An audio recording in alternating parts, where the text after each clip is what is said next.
I'm Attorney Phillip Jusino, and this is Finding Common Ground here on Altice. You can see this show every Saturday at 10 a.m. on channel 115. You can also see it on YouTube by going to my YouTube channel, Phil Jusino. That's Phil-Jusino. Subscribe, like, share. Same thing with Facebook. Got a great show planned for today. Two topics. A little bit less about politics today and more about the health of Americans, our mental health and our physical health. Two very, very important topics. More important even than some of the political things I've been talking about in the last number of weeks because of the COVID-19 pandemic. In America right now, we are facing a pandemic which they call coronavirus, COVID-19, a number of different names. We could debate where it came from and how it's affecting us. The bottom line is it's tragic, and many people have died. I think we're over or close to 100,000 deaths so far, just here in America. Worldwide, a lot more than that. Italy, Spain, other countries have been affected by it greatly. But COVID-19 has not only affected us physically by killing people, hurting people, it's also hurt us mentally, our mental health, suicides, domestic violence, depression. Now, I was going to start the show off with physical health, talking about a documentary that I saw, a James Cameron documentary, also by Arnold Schwarzenegger and Jackie Chan, called Game Changers. I saw it on Netflix, and I gotta say, and I'm not underestimating it, I gotta say it changed my life. It talks about the optimum diet for top performance, for health, and it's about a UFC fighter that goes on a quest to find those things. And that was going to be the lead story tonight. But when I started doing research on mental health here in America, it was scary. So we're going to start off with that. Let's get to it. In America right now, I said a little while ago, we've lost close to 100,000 American lives, and worldwide a lot more than that. But it's also affecting us mentally. Now, in America, for instance, in 2018, over 48,000 people, that is maybe an average to bad flu season, where we lose 40, 50, 60 people. 2017, 2018, we lost about 61,000 people. There was an article in the New York Post the other day, May 4, 2020, and it said COVID-19 is pushing America into a mental health crisis. Federal agencies and experts warn that there's a historic wave of mental health problems that Americans are facing because of COVID-19.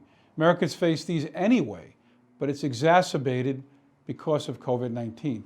Depression, substance abuse, PTSD, suicide. Now, 50% of Americans report, a recent study, and I think it was the Kaiser family poll, said that 50% of Americans say that this pandemic, has harmed them mentally in some way, some more than others. Now, calls to crisis hotlines, suicide prevention, those kinds of hotlines, have seen an increase of over 1,000%. Think about that. Let that sink in for a second. I'm not talking double, triple. Over 1,000% because of this pandemic. And that was up until April. For April. Think about May. We started the quarantine probably sometime in March. Sheltering at home. Businesses closing down, parks, beaches closing down. May, so that was in April. I wonder what it is in May. They didn't have those stats yet. Now, this is pretty scary what I'm about to tell you. They did a study in 2007, in the Great Recession, not the Great Depression, the Great Recession. And it said that for every 1% increase in the unemployment rate, there was a 1.6% increase in suicides. 1% increase. So if unemployment was 5% and it goes to 6%, 1.6% increase in suicides.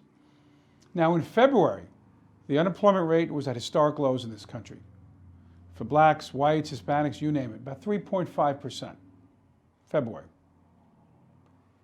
Now it is 14.7%. That's an 11% increase, just about. An 11% increase in the unemployment rate because of COVID-19. And it's going to get worse before it gets better. Even if they opened up everything tomorrow, which they're not going to do. Now this show will be aired on May 23rd, Saturday, May 23rd, 2020, and then it'll go onto YouTube. But I'm taping it now. Today is the 20th of May. And we're not open. Right? Many businesses have to stay closed. Home Depot, Walmart, Target, those places are open. Supermarkets, practices, accounting practices, legal practices, maybe not medical practices, but they might be affected in some way. Now I know an ophthalmologist, best buddy, is not working as many hours because of COVID-19. Now, again, let's look at some of those numbers. If 48,000 people are killing themselves per year, and that was 18, long before COVID-19 hit the landscape, imagine what those numbers are going to be by the end of 2020. Because as I said before, even if we open today, if Governor Cuomo said tomorrow, we're open, not all businesses would open. Some have gone out of business. Some have filed Chapter 11, Chapter 7. Some of them are gone forever. Some jobs are lost because even if you start tomorrow, restaurants are not going to pick up the phone and if they laid off 10 people, say, all right, 10 people come on back. It's not going to happen that way. If they're open, they're lucky. And they might open up with half the floor space because you can't herd people like cattle anymore. That's not going to fly. So bars and restaurants, think about it, the last time you went to a restaurant, especially in the city, you're almost sitting shoulder to shoulder with some people at the next table. You go to a bar, you're bumping into people, you're passing by people, you're sitting next to people. You go to Atlantic City and play blackjack. People are sitting to your left, to your right, within inches sometimes. The blackjack dealer, he's not a full 6 feet away. He may be close, but he's there. He's not wearing a mask generally. Things are going to change. And John Tapper, who does Bar Rescue, he even said, restaurants that come back, maybe they had 100 tables, maybe there's 50 now. Blackjack, they might have maybe 3 people at a table instead of the 6. Things are going to change. A lot of fortunes were lost because of this. And people's retirements could be damaged. Take my barber, for instance. Lives in Queens. He has a shop out here in Selden, Center Reach area. He hasn't been able to open up since sometime in March. So a bit of March, April, all of April, now all of May, a bit of June. 3.5 months? He's going to be closed? And then when he opens up, there might be people with not a lot of money to pay for some of these services. Maybe a haircut they can pay for, but maybe not a jewelry store or something like that. Now that poor guy, my barber, he couldn't work from home. I remember people on Facebook, you can work from home, Phil. Sure, I can work from home. But how do you get the new clients in? How does a barber or a hairstylist or someone like that work from home? What, cut the hair of a mannequin in your living room? Come on. They can't. So they get a little check from the government. It's not going to cover everything. Believe me, I know. A fraction. And they have to make do. Now, maybe a barber or one of those types of businesses puts people more in danger than other types of businesses. You go to Walmart. People there have masks on. They can't get in unless they do. I've seen a few people, sometimes they take the mask off. They work there, they're leaving, they take the mask off prematurely. But for the most part, they're wearing the masks. Are they social distancing? I haven't seen a lot of social distancing at a place like Walmart, or a place like Costco or a place like Home Depot, right? The businesses are doing what they can. They're not letting everyone come in at the same time.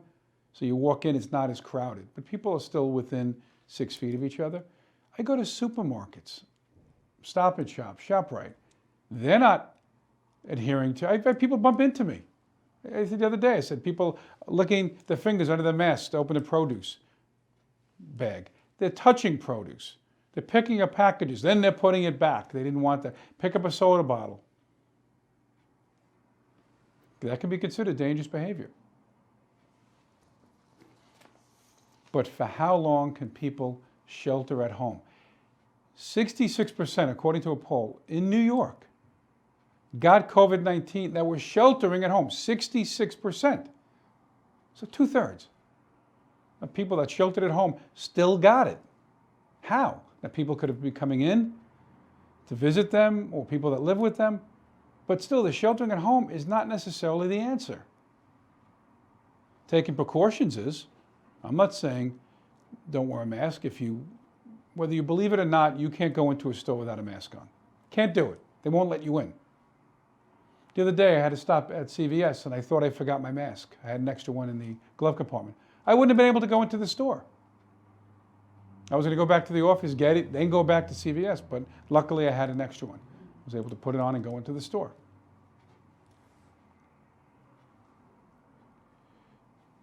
Now, people have said to me in social media, lives matter, and, why are you saying go out and live your life? I go out, I do what I have to do in my law office to keep the lights on, to pay my people. That's a decision I've made. And I'm not the only one. Now, it's a lot harder for a barber with a neon sign on the street to open up than it is a commercial office. But you know what? There are places that can adhere to the social distancing rules better than, let's say, Walmart, better than maybe Costco, certainly better than some of the supermarkets that I've seen. What do I mean by that? They say stay 6 feet apart, right? And wear your mask. Wash your hands, wear gloves sometimes. Sometimes they have the shield you can wear. So if someone coughs, it hits the shield. Supermarkets put up that plastic or plexiglass shield. You go into a gas station, they have the shield up. Fine. Those are precautions that they're taking in a smart way. But other places, like I had to pick up some alcohol. I don't drink, but I had to pick it up from somebody else, and I went to a liquor store.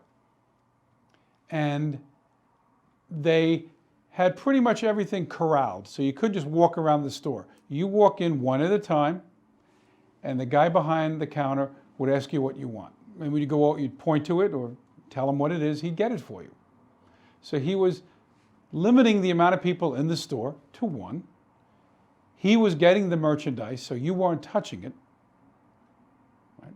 And you weren't allowed to walk around the store and touch different things. So he was taking precautions. You're telling me you can't do that in a law office? You're telling me you can't do that in a jewelry store? Or some other types of mom and pops? Why are they closing down the mom and pops and letting the big stores stay open? To steal a phrase from Mr. Spock, it's illogical. Now, a gym, a barber, I understand that. That's more complicated. But a jewelry store, I heard a guy today from the jewelry industry. He was saying, you come in, we keep things very clean. A lot cleaner than probably Walmart. Very clean, you come in, everything's in the display case, and you say, let's say that ring, or they show you the ring or whatever. Maybe there's rules you can't try it on, who knows. But there's things that they can do. They can limit the amount of foot traffic. They can, car dealership by appointment only. There are things you can do. But yet Governor Cuomo and other governors, other mayors across the country, especially the Democrat, some Republicans, but a lot of the Democrats, keep things closed. That's why they can control us. Now, maybe that's not the main reason. But some of the decisions they have made are pretty damn stupid. I remember they were giving people a problem. You couldn't do it where you could pull up to a church, roll down your window. The priest was on like the other side of plexiglass, more than 6 feet away, and you would do confession, or he'd bless you. I heard one of them had a squirt gun. I think more recently had a squirt gun to administer holy water. And you're going to tell me that that's dangerous? If the priest is more than 6 feet away, by their definition, social distancing, the government's definition, 6 feet, more than 6 feet, behind plexiglass. You go to a supermarket, there's the plexiglass, it's not the whole way. I know when I go to pay, I'm within 6 feet of the person behind the counter, and there's no longer, when I put my credit card in, there's no longer that divide. And they're touching the food. Now, if I go shopping, and let's say I touch a mango or something, and I have it, it can go on that, and they're touching it literally minutes later. So there needs to be some common sense.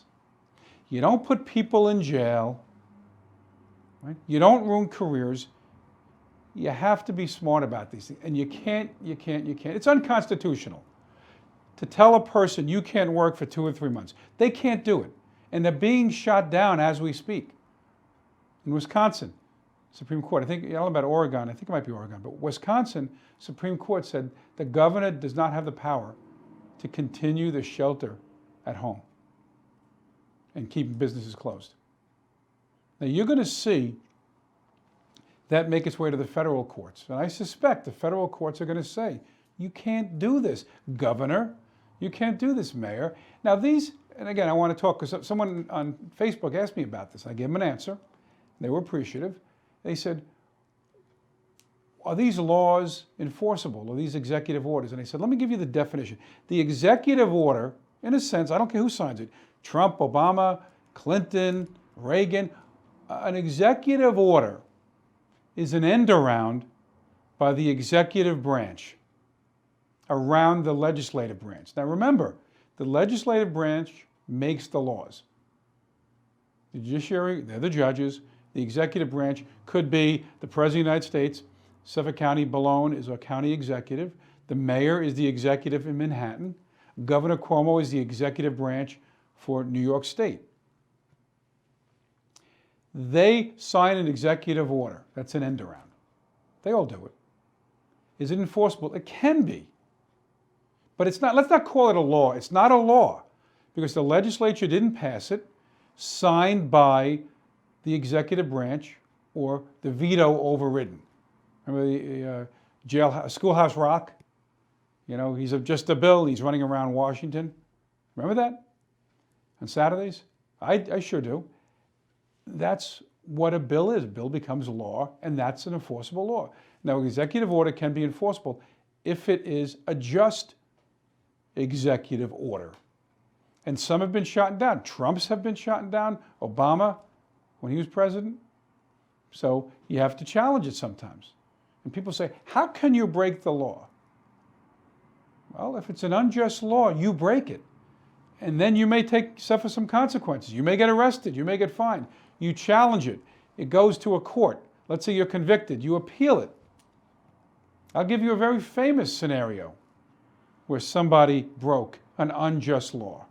Rosa Parks. She said, I'm not going to stand, or I'm not going to go to the back of the bus and give it up to some white person. I'm not going to do that. That was the law at the time. She violated that law, and that law changed. Now, the blacks in that community, and joined by whites, boycotted the bus system, and it hurt the municipality, and they had to reverse themselves. Remember, Governor Abbott, who's a Republican, had the executive order that certain stores could not open, and the woman in Texas defied it. She went to jail for a couple of days. The Attorney General and Governor Abbott said, wait, we can't have this. Get that woman out of jail. And he reversed himself. And that was the right thing to do. Then you have Governor Whitmer in Michigan, who was probably at the top of the list for VP for Biden, who's now probably at the bottom of the list, I think, was making these ridiculous executive orders. You couldn't buy seeds. You couldn't buy paint. There were certain things you couldn't do. Ridiculous. So you can go into Home Depot, but you can't buy seeds What crime are you going to commit with seeds? You're going to go in your backyard and plant them? And it's also ridiculous. They say sunlight helps. Certainly helps with your psyche. But don't go to the beach. Now, maybe if there's a million people cramming, maybe that's not a good idea, but parks. I remember I drove past a walking park in a residential neighborhood. That's not even that. If you see 3 cars parked there, that's a lot. And it's like a third of a mile, and you walk 3 times around, it's a mile. I used to go there once in a while. It was closed the other day. So go into Walmart, go into ShopRite, but on a walking trail where you can have your mask on and stay 6 feet from another person, you can't do. Ridiculous. If Malone came up with that rule, ridiculous. Now, I know the president said the local municipalities have to make decisions for their own. That's great. Don't ever call him a Hitler. Don't call him a dictator. Because if he was, he would say, I'm telling you when you open. And he did say that one time. He backed off of that. Because I think he realized, let municipalities decide. I say with the Board of Education, scrap it. Let the local school boards decide, the state, county, and so on, decide what is best for each municipality. Who's in a better position to say what is in Suffolk County needs, the President of the United States or maybe Malone? Now, it doesn't mean Malone is right, or the President would be right, but it goes to show you that the President is right here to say, you decide, you know what's best for you. And if you don't, and if you screw up, there'll be consequences. You know what they're called? Elections. Or recalls. Someone can get recalled if they don't do the right thing. Or an impeachment, things like that. So the cure can't be worse than the disease. I didn't come up with that. I think Trump said that and other people have said that. But that's true. So it's not all about saving lives. That's very, very important. But lives are lost in other ways. Suicides. That's a death. Might not be COVID related. In a sense it is. Because maybe somebody who has mental health issues or substance abuse issues can't be shut in for 2-3 months. It's going to be consequences. Person loses their life savings or everything they work for. Why do people commit suicide? It's not a rational thing to do, suicide. You don't say, I'm in a bad mood, I'm going to commit suicide. There are more serious issues going on there. So maybe a person that's built a practice or built a business and then all of a sudden loses everything, then what do? Let's say they're a 50-year-old guy or woman and they can't open a restaurant they worked hard for. They may not come back. Maybe they won't commit suicide, but maybe they don't come back the same way as they were once. Those are things that politicians like Governor Cuomo and Bill de Blasio wants to shut down beaches. I did a funny post the other day. Said, is he going to arm the lifeguards? What do you do? And when you make a law, when you make an executive order, I should say, or a law if they pass it, you better be able to think it through. Because if you're going to pass a law that says a guy can't have a catch with his kid in a park, what are you going to do about it? What are the consequences? Do you go there and you say, look, police officer, disperse. There was an officer the other day who lost his job because he went on social media and he said, we can't arrest these people. It's unconstitutional. You can't tell somebody who hasn't committed a crime, due process. You haven't committed the crime. They're not sick. It's not like a leper running around doing things and they say, wait a minute, you're putting people in danger. What if you're totally healthy? You're a totally healthy 25-year-old guy. We're less likely to get it, and if you do, less than 1% chance of dying from it. Do you shut that guy in? But yet you're letting some murderers and rapists out of jail. Another illogical thing to do. Ridiculous thing. Dangerous thing to do. Some of those people are committing more rapes and murders when they get out, but you put a Texas hairstylist in jail. Ridiculous. So people have to use a little common sense. I remember it was a funny thing. I looked it up recently. George Carlin talked about germs. And he said, take an effing chance. He said, when I was a kid, we swam in the East River and, we were tempered in sewage. And we didn't get these things. Polio was big back then. We didn't get these things. Now, of course, it's a satire, but many a truth is said in jest. Because we need immunity. How does immunity work? You have to have germs. He says it's him. You have to have germs to practice on. And he said, if everybody, now I'm mixing up the comedians. Bill Maher said, if they sold that Boy in the Plastic Bubble apparatus from the movie years ago, Boy in the Plastic Bubble with John Travolta, he said people would be buying it. But if you live like that, then you come out and you die because you wouldn't have any immunity. God knows how we weakened our immunity by using hand sanitizer all the time and washing our hands all the time and doing all those things. Which, yeah, I guess it's good to do during a pandemic, but if you overdo it, you might get something else. Now, this is supposed to be a bad flu season. I want to know what the numbers are. I haven't heard any numbers of people dying with the flu, from the flu. There has to be. It was a bad flu season. Now, maybe less because of social distancing and sheltering at home. But don't tell me that people didn't die of the flu and they were counted as COVID to keep the numbers up. Don't forget, hospitals make more money when it was a COVID death. So if it's something else and the person may have had COVID, it's a COVID death. Right? That's maybe for another show. But the cure can't be worse than the disease. We have to have common sense. And think about this for a second. Every day we walk out our door, we're taking risks, right? We hop in a car, 90 people today will die on the roads in America. Tomorrow 90, next day 90. Tobacco, people get run over, people have a stroke, people have a heart attack for things they do or fail to do. But yet we go on. What are we supposed to do? Now let's say the curve wasn't totally flattened and we're June, July, August. I remember Cuomo saying this could be another 9 months, some months ago. No, you can't keep, people will be revolting. They're doing it now. They will revolt in the streets, in the capitals. They will revolt. They're doing it now. You can't tell a person, shut down your livelihood for 3 months. You can't do it. It's against the law. It's unconstitutional. You don't throw the Constitution out the window because of an emergency. Yes, there's certain powers, like the president has the war powers when Lincoln issued writs, or suspended actually, writs of habeas corpus.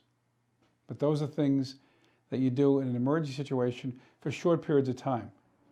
And you can't just tell a person, an innocent person who didn't do anything.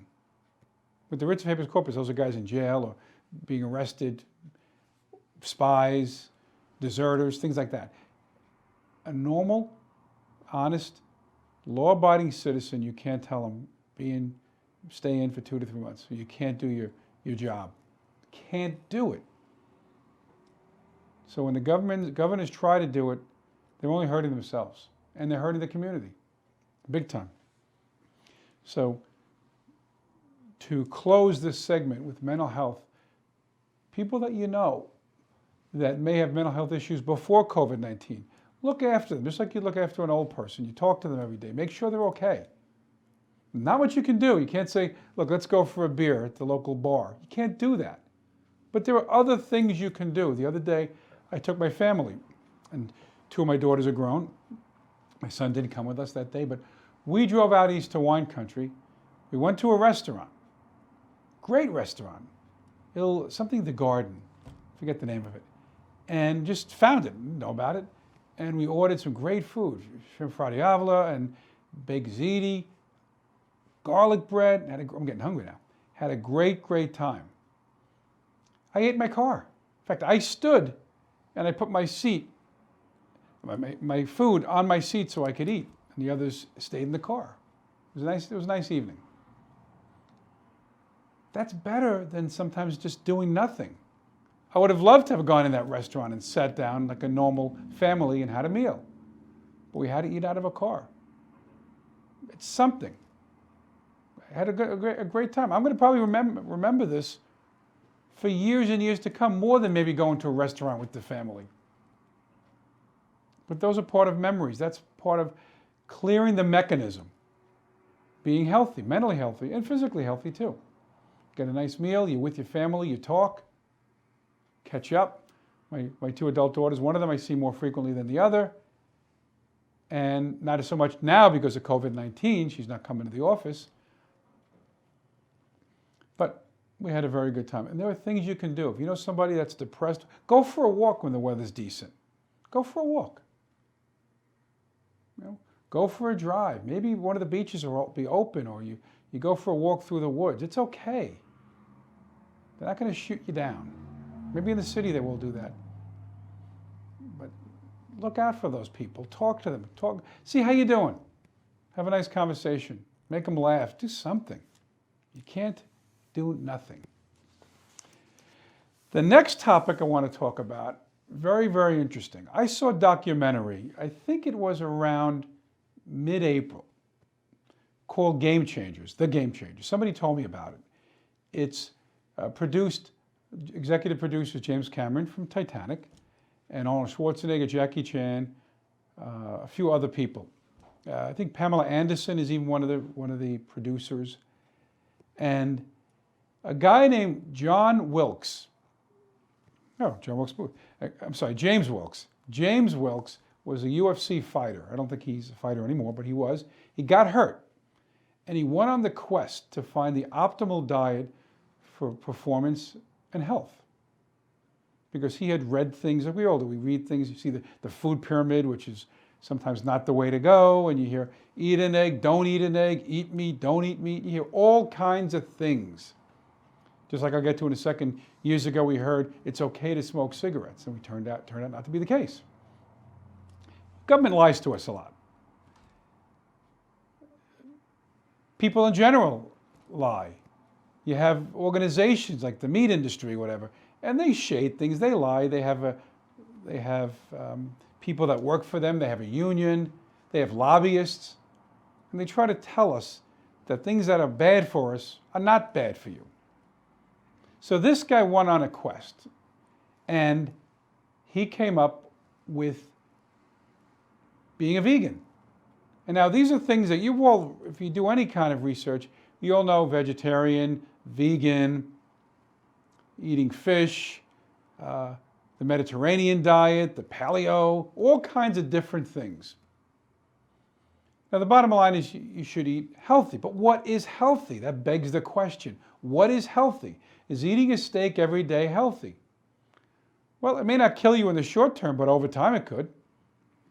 Now, this UFC fighter was injured, and he did some research. He had plenty of time, and he came up with the ultimate, in his mind, diet.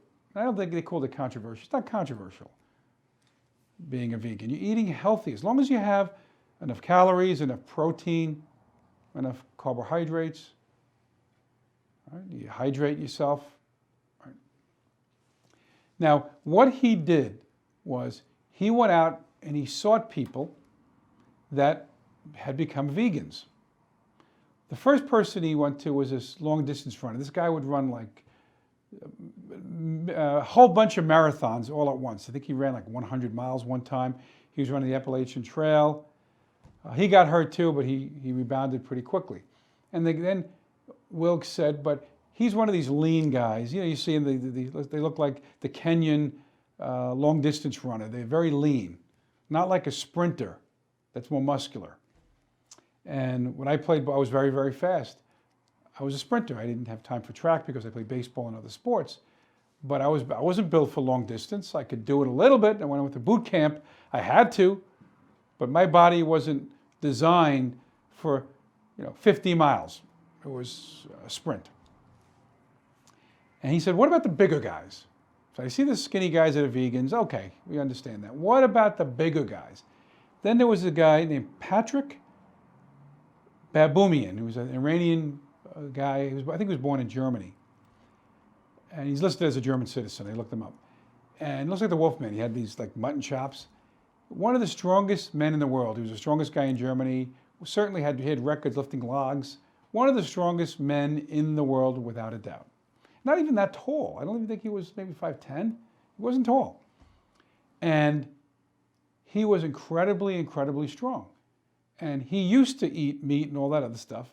And he became vegan. He did his research. And he said he became vegan. He put on some weight, muscle, because that's what he was all about. He didn't want to be lean. He wanted to be bulky. put on muscle, and he became stronger. And he broke some records. And he said, I became a vegan and it improved me. It made me better.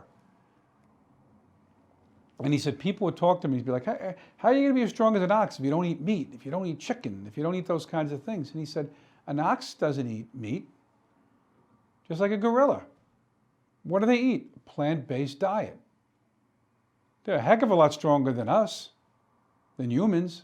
You take the strongest human in the world, he wouldn't last 3 seconds with an angry gorilla, or an ox, or any of those other animals that just eat plant-based diets. So he spoke to that guy. He also, he saw a study that was done where they had 3 Miami Dolphin football players, all skilled position players. I think one was a receiver, 2 might have been cornerbacks. And not bulky guys, maybe 200-something pounds, not the big linemen. And they sat them down and they gave them bean burritos. And one of the guys was like, I think, a vegan, the other 2 weren't. But it gave them bean burritos, which I have a bean burrito every day. Gotta be honest. And their blood, they took their blood and they showed it in a little vial and it was clear. Then the next round of the test, I don't know if it was a day or 2 later, whatever it was, they gave one chicken, they gave one of the Dolphins, Miami Dolphins, not the Dolphins that swim. It's funny, I told the story to somebody and they were like, they didn't understand I meant football players because they didn't know football. And chicken, and then the other guy, a bean burrito. They tested their blood. The guy with the bean burrito, again, had the clear blood. The guy who had the chicken, who had the clear blood with the bean burrito, was cloudy. The chicken was cloudy. They did other studies. And in fact, they interviewed this man who was a dietitian, and he's the only person that won a Super Bowl with the football team and a World Series with the baseball team. Only dietitian. He might have even been a team doctor, but he was there for their nutrition. And he said they weren't vegan, these teams. No, not everybody, but that was the goal. He said rather than eat the big steaks or the chicken and all that heavy stuff that's bad for you, I'll say it, bad for you over time. I'm not saying you eat a steak, you're going to die, but over time, and not the most efficient way to get your food. And he said those teams that made that move did better than the other teams. Right. And I'll give you an example too. They had this woman who was a United States cyclist, indoor track, and she won a gold medal at age 39. Now she said, I have no business even being on the Olympic team, American Olympic team, at 39. And they won a gold medal. And they came from behind. And she said she had become a vegan. So the examples start piling up of people that become vegan, which is no meat, no pork, no chicken. They don't even eat fish. You can eat a little fish. That's what I do. But no dairy, no eggs. They eat plant-based protein, and there's plenty. I'll even mention some to you. And it's people think, what are you going to eat?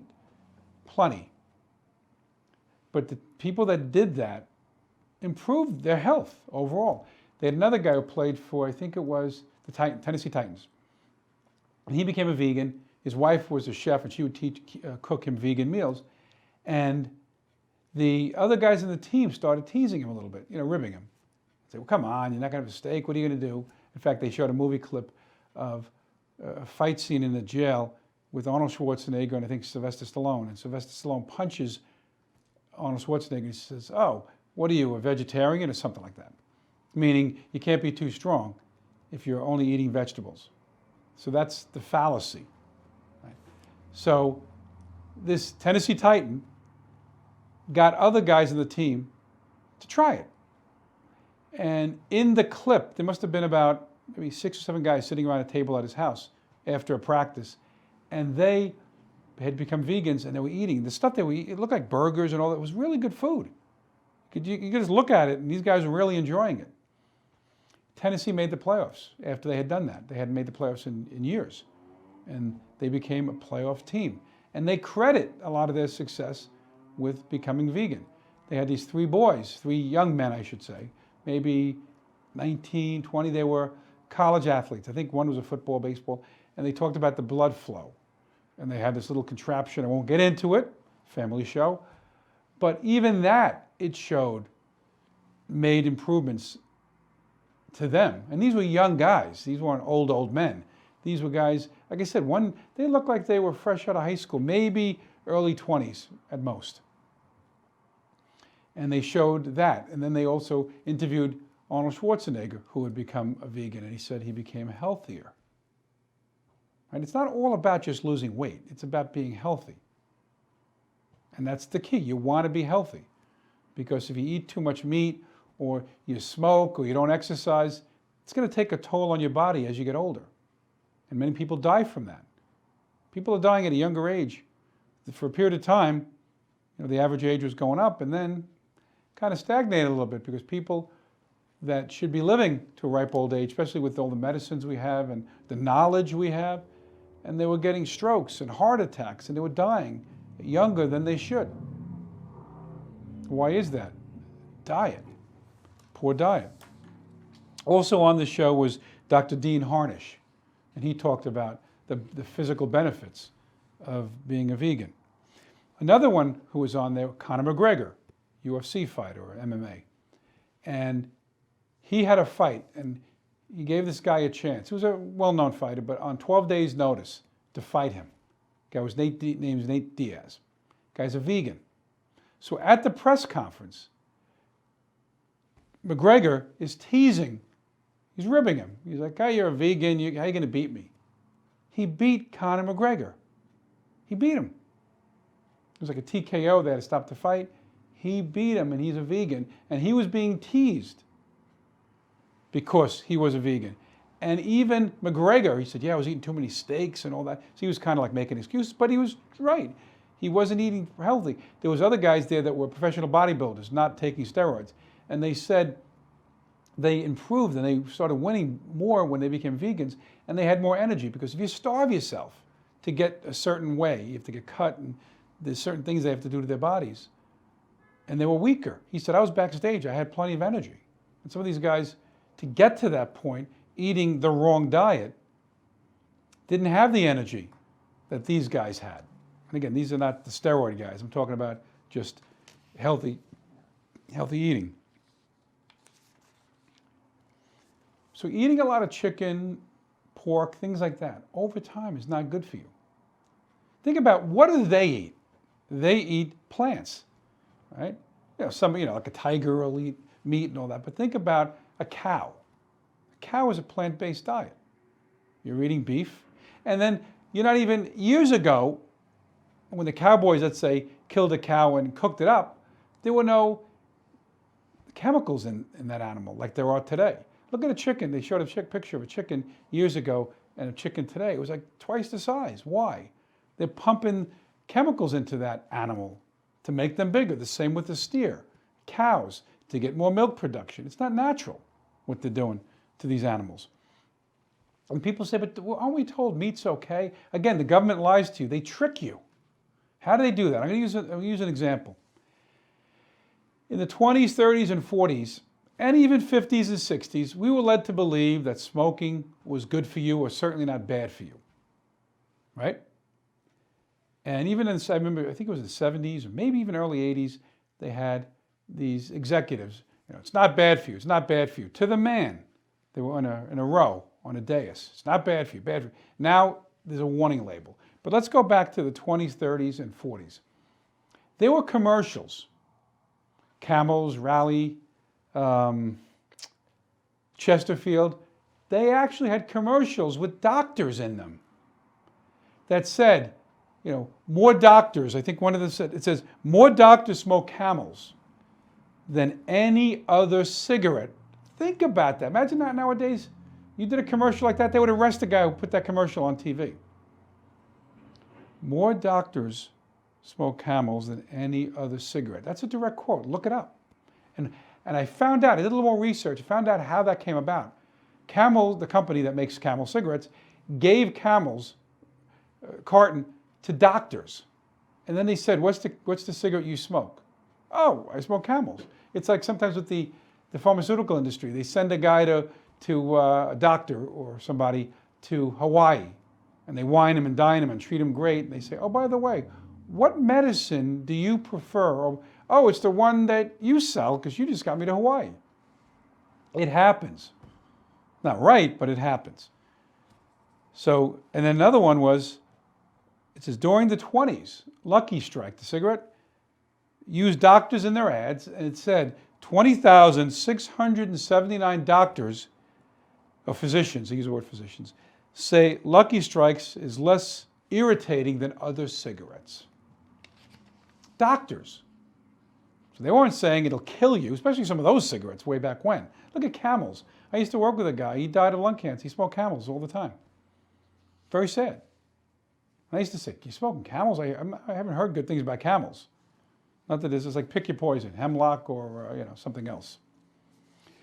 But let me give you a list, and it's not an exhaustive list by any means, of people that you know, when I say the name, you know these people, that did cigarette commercials, multiple cigarette commercials, lent their name to cigarettes.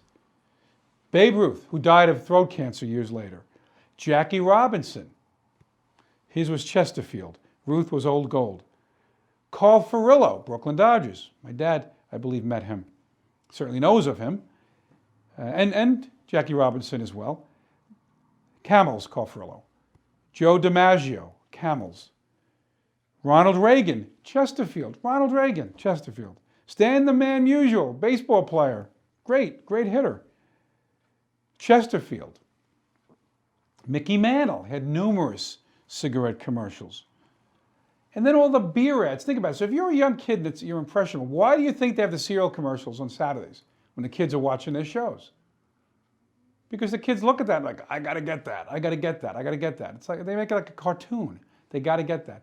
So if you're a young kid in the 20s, 30s, 40s, and you're watching Babe Ruth, Mickey Mantle, obviously wouldn't be in the 20s with Mickey Mantle, but those guys that were the heroes of your era, Mantle, Furillo, Ronald Reagan, all those guys, Stan the Man Musial, people that other people look up to, say, here, have a cigarette. The Jackie Robinson, I saw the picture, I couldn't believe it. He's holding a cigarette, and it's saying, smoke that cigarette. Jackie Robinson was Chesterfield's cigarettes. I'm not saying they knew it was going to give you cancer, but that's what we were told. We were told that at that time, like COVID-19, remember? Don't wear a mask. Then all of a sudden it was, you better wear a mask. So either we're lied to or there's not information. We're sold a bill of goods all the time. You got to do the homework yourself. You got to think for yourself. Like I challenge you, watch Game Changers. Do what you want after that. I'm not one of these crazy liberal guys. I don't like big cars, so you can't drive a big car. I'm a vegan, so you got to be a vegan. I don't do that. Eat what you want. You want to go out and have a steak tomorrow? Be my guest. But if you're a young kid and you see all your heroes do that, you're going to believe, or at least you're confused and be like, okay, cigarettes can't be that bad because Mickey's smoking a cigarette, or Jackie, or whoever. Same with the beer commercials. All these guys, the big stars, drinking beer. And in the Game Changers, they talk about how the meat industry got in there. There was a commercial, I remember it, Larry Bird and Michael Jordan, and they were playing a game, and the winner got the Big Mac. So you're a kid watching that, and you're like, it's got to be good for you. Meat has got to be good for you if Michael Jordan, right, and Larry Bird, at the time, the two of the best basketball players, even to this day, two of the greatest that ever played the game. It would be like Ruth and Gehrig, all right? Playing for a Big Mac. Even James Wilkes, when they showed it, in fact, I caught it early, but then he went back to it. One of his matches in the ring, the canvas was Burger King. That was the sponsor.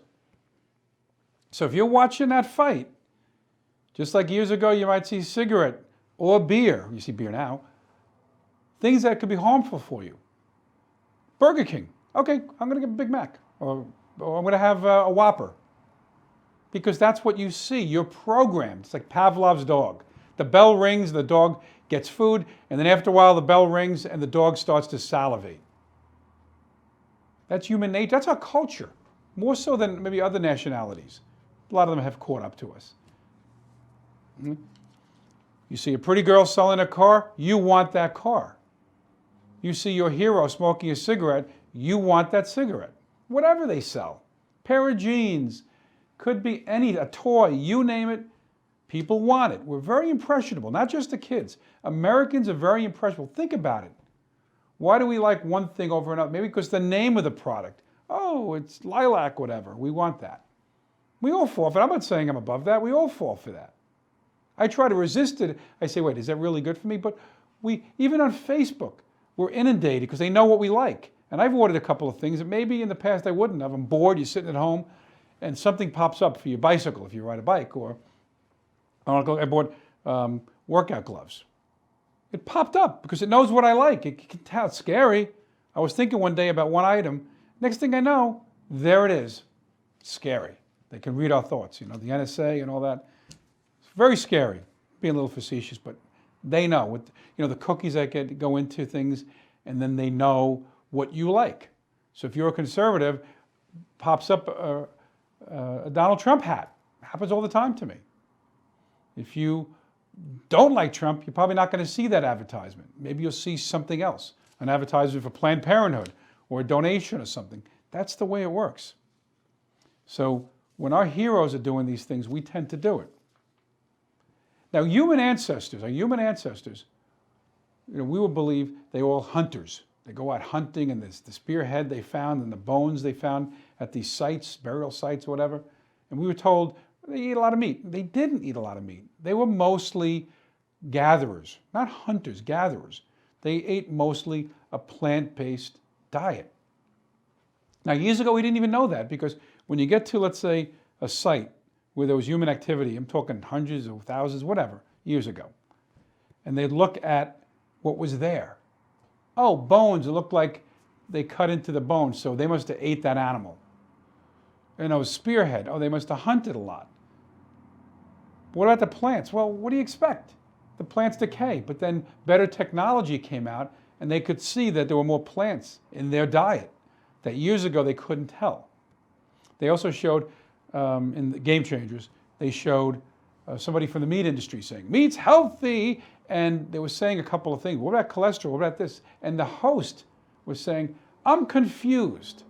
Well, if the meat industry can confuse you, you're more likely to buy that hamburger, because you haven't decided conclusively meat is bad for you.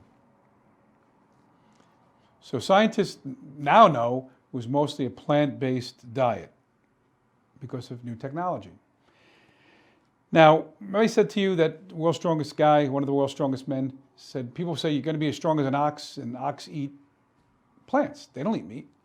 Well, they had one guy who was a Navy SEAL, and he was a SEAL for many years in the U.S. Navy, and then he went to one of these African nations, and he was teaching these men how to fight against the poachers. It was almost like a platoon. And he had the truck, and he would teach them. And then if there was somebody in the area, they'd come around, they had the guns. It was almost like a platoon, an army platoon. And they were interviewing him, and he said he became a vegan because he said, I'm protecting these animals, whether it be elephant or whatever, the big animals, rhinoceros, and then I go and put meat on my table. He said it was hypocritical. I had to stop it. And he did. Geez, we're almost out of time. And he said, think of a gorilla. A gorilla will, he said, F you up. And they eat plants. That's all they eat. I had a little more to cover. There was firemen that went on this diet for 7 days, and they lost a lot of weight and got healthy. But I want to thank you. I wish we had another half hour. I want to thank you for watching. Saturdays, 10 a.m., Finding Common Ground, channel 115, and YouTube. I also wrote a book called the book is not called Finding Common Ground. It's Divorce, a Practical Guide, soup to nuts. It's a great read, gives you a lot of information, Finding Common Ground. You can get that on my website, JusinoLaw.com, or Amazon, but it's worth the read, gives you a lot of information. Thank you for watching. You have a good day.